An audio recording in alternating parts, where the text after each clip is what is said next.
नमस्कार, मैं हूं निकिता और आप देख रहे हैं सत्यहिंदी.com।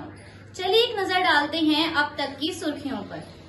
सरकार की शिकायत पर एक्शन लेते हुए ट्विटर इंडिया ने पीएफआई के ट्विटर अकाउंट पर प्रतिबंध लगा दिया है और इससे पहले कल ही पीएफआई पर सरकार द्वारा 5 सालों के लिए बैन लगाया गया है। केंद्रीय गृह मंत्रालय की ओर से मंगलवार देर रात को जारी एक अधिसूचना में कहा गया कि इस संगठन के कुछ संस्थापक सदस्य students Islamic movement of India के नेता हैं और पीएफआई के जमात उल मुजाहिदीन बांग्लादेश से भी जुड़े हैं और ये दोनों ही प्रतिबंधित संगठन हैं। इसके अलावा अधिसूचना में बताया गया है कि पीएफआई के Islamic state of Iraq and Syria जैसे आतंकवादी संगठनों के साथ संबंधों के भी कई मामले सामने आए हैं। अधिसूचना में दावा किया गया है कि पीएफआई और उसके सहयोगी देश में असुरक्षा होने की भावना फैलाकर एक समुदाय में कट्टरता को बढ़ाने के लिए गुप्त रूप से काम कर रहे हैं और इस बात की पुष्टि इस तथ्य से होती है कि पीएफआई के कुछ कार्यकर्ता अंतर्राष्ट्रीय स्तर पर सक्रिय आतंकवादी संगठनों में शामिल हुए हैं।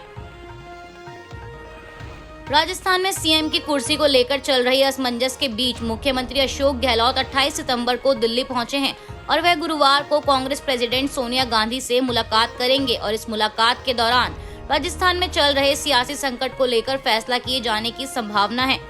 वहीं गहलोत ने दिल्ली पहुंचकर कहा कि ये घर की बात है, सब कुछ ठीक है, कल मैं सोनिया गांधी से मिलूंगा, तब मैं आपसे बात करूंगा। अभी मैं यही कहूंगा कि कांग्रेस अध्यक्ष कांग्रेस के अंदर हमेशा अनुशासन रहा है। सोनिया गांधी के अनुशासन के बारे में पूरा देश जानता है। इसके साथ ही उन्होंने कहा कि राहुल गांधी को देश में बढ़ती महंगाई, बेरोजगारी, तानाशाही प्रवृत्ति की चिंता है। कांग्रेस में हम सभी को इस बात की चिंता है कि देश किस दिशा में जा रहा है। इससे निपटना हमारे लिए ज्यादा जरूरी है। अंदरूनी राजनीति चलती रहती है, हम इसे सुलझा लेंगे। जम्मू कश्मीर में उधमपुर के डोमेल चौक पर रात 10:30 बजे के आसपास पेट्रोल पंप के पास खड़ी एक यात्री बस में विस्फोट हो गया और इस हादसे के दौरान 2 लोगों के घायल होने की खबर है, जिन्हें फिलहाल जिला अस्पताल में भर्ती कराया गया है। इसके साथ ही पुलिस और अन्य एजेंसियां मौके पर पहुंची। बता दें कि जिस समय ब्लास्ट हुआ उस समय कोई भी यात्री बस में मौजूद नहीं था, जिसके चलते एक बड़ी घटना टल गई। वहीं दूसरा ब्लास्ट गुरुवार सुबह 6 बजे ओल्ड बस स्टैंड पर खड़ी एक खाली बस में हुआ।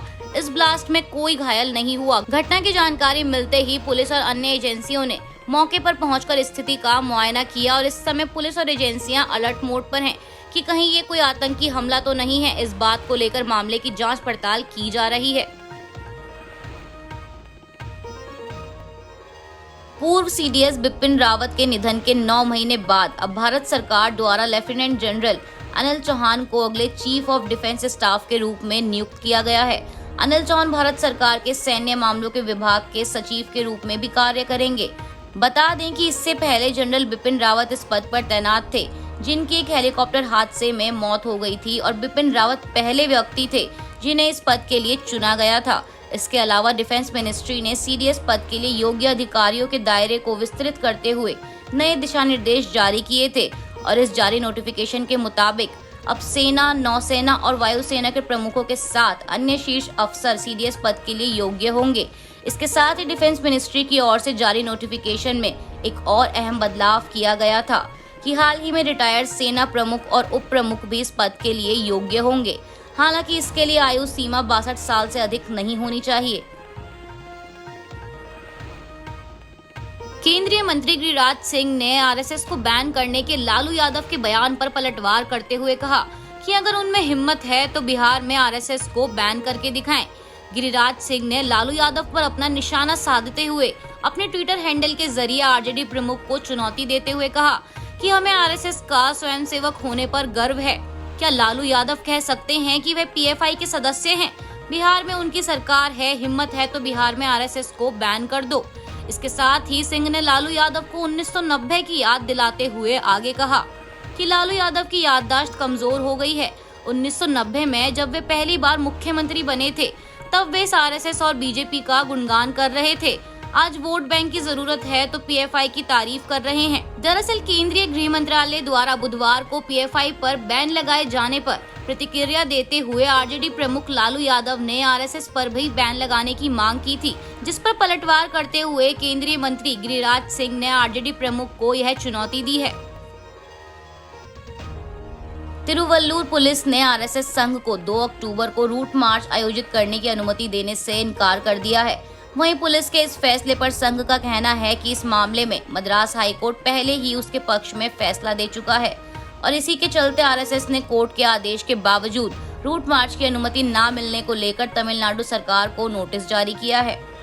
आरएसएस ने राज्य के गृह सचिव फणींद्र रेड्डी, डीजीपी सी शैलेंद्र बाबू, स्थानीय एसपी और नगर पुलिस निरीक्षक को कानूनी नोटिस जारी कर पूछा है कि अदालत के आदेश की अवहेलना करने पर उनके खिलाफ अवमानना की कार्रवाई क्यों शुरू नहीं की जानी चाहिए।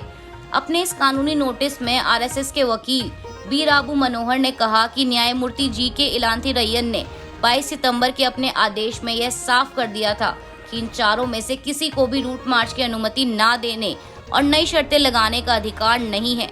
उन्होंने कहा कि राज्य सरकार के अधिकारी हाईकोर्ट द्वारा तय की गई शर्तों के अलावा अन्य कोई भी शर्त नहीं रख सकते हैं। केंद्र सरकार की ओर से वरिष्ठ अधिवक्ता आर वेंकटरमणि को देश के अगले अटॉर्नी जनरल के रूप में नियुक्त किया गया है और उनका कार्यालय 3 साल का होगा। यह जानकारी कानून और न्याय मंत्री किरेन रिजिजू के कार्यालय द्वारा एक ट्वीट कर दी गई है। ट्वीट में कहा गया है कि राष्ट्रपति ने आर वेंकटरमणि वरिष्ठ अधिवक्ता को दिनांक 1 अक्टूबर 2022 से भारत के महान्यायवादी के पद पर नियुक्त किया है। बता दें कि वरिष्ठ अधिवक्ता आर वेंकटरमणि सुप्रीम कोर्ट में भारत सरकार के वरिष्ठ अधिवक्ता पैनल में रहे हैं और अप्रत्यक्ष कर मामलों में उनका अनुभव बेजोड़ है।